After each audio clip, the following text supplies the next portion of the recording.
Look at the object closest to your right hand right now. A coffee mug, a phone, a pen. Now look at your wallet. One of these things is not like the others. The mug you can hold, the phone you can touch, but the paper inside your wallet, it has no nutritional value. It cannot keep you warm. You cannot build shelter with it. So why would you trade a working phone for a stack of paper? The answer is stranger than you think. You are holding a hallucination, and so is everyone else. Let's rewind a few thousand years. Long before banks and credit cards, humans lived in small bands of about 50 people. You knew everyone. You shared meat. You owed favors. There was no need for money because your brain could track every relationship. Then came cities. Suddenly you were surrounded by strangers. You could not give a farmer a dead rabbit and expect him to remember your kindness next year. He did not know you. He did not trust you. So humans invented a shared fiction. On the island of Yap in the Pacific, people used giant stone wheels called rai. Some stones were 12 feet tall. Nobody moved them. You simply announced that ownership had changed. Everyone agreed. That was enough. The stone did nothing. It had no use. But the collective belief made it valuable.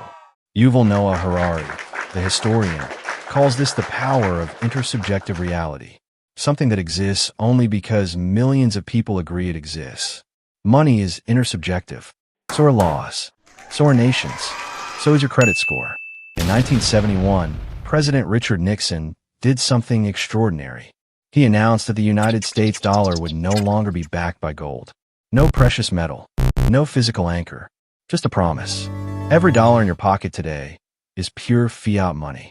Fiat is Latin for let be done. The government says it has value. You believe it. Your landlord believes it. The grocery store believes it. That belief is the only thing standing between you and a very confusing afternoon. Consider the Tulip Mania of the 1630s in Holland. A single tulip bulb sold for more than 10 times the annual income of a skilled craftsman. People traded houses for flowers. Then one day, someone asked a simple question. Why? Prices collapsed overnight. The tulips were still beautiful, but the shared hallucination had ended. Your brain did not evolve to understand money. Evolution prepared you for reciprocal exchange with people you could see and touch. A berry for a fish. A favor for a favor. Neuroscientists like Reed Montague of Virginia Tech have scanned brains while people play economic games. The same neural circuits that light up when you share food with a friend also light up when you receive money. Your brain treats cash like a social signal. But cash is not a person. It is a token. This creates a famous cognitive bias called money illusion. You think a $10 bill has fixed value, but inflation, deflation, and currency devaluation prove otherwise. The number on the paper changes meaning depending on what everyone else believes. In 2009, an anonymous person or group called Satoshi Nakamoto released a white paper for Bitcoin. Digital money with no central bank. No physical form at all. Just code and a distributed ledger. Skeptics called it fake, but belief grew. By 2021, one Bitcoin was worth nearly $70,000. A purely digital hallucination that people traded for houses, cars, and college tuition. The economist John Maynard Keynes called gold a barbarous relic. He meant that even gold's value is largely a tradition. A shiny metal. Pretty, but you cannot eat it. Yet for thousands of years, humans have fought wars, built empires, and destroyed families over this agreed-upon fiction. The Spanish conquistadors melted Aztec gold into bars. The Aztecs saw it as ornament. The Spanish saw it as power. Same object, different hallucination. Now bring this back to you. Tonight you will check your bank balance. A number on a screen.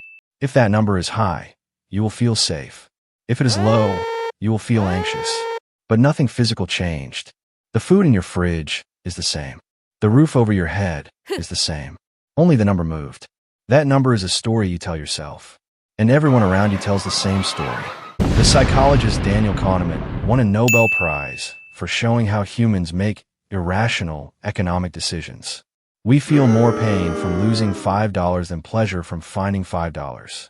We pay more for a bottle of wine if the price tag is higher, even if the wine tastes identical. We are not rational calculators. We are belief-driven animals. So what happens if enough people stop believing? Hyperinflation offers a terrifying answer. In 2008, Zimbabwe printed a $100 trillion note. You could not buy a loaf of bread with it. The shared hallucination had collapsed.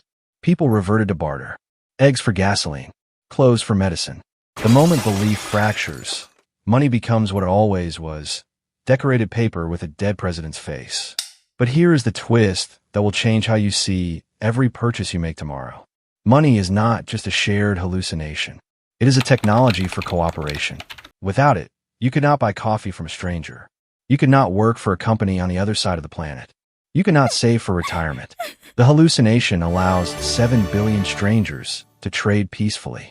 That is a miracle, a fragile, ridiculous, breathtaking miracle. You are participating in the largest coordinated hallucination in human history.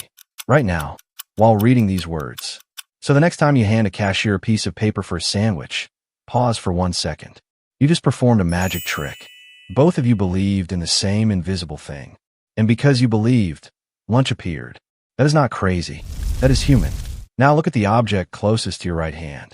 A coffee mug, a phone, a pen. One of those is real.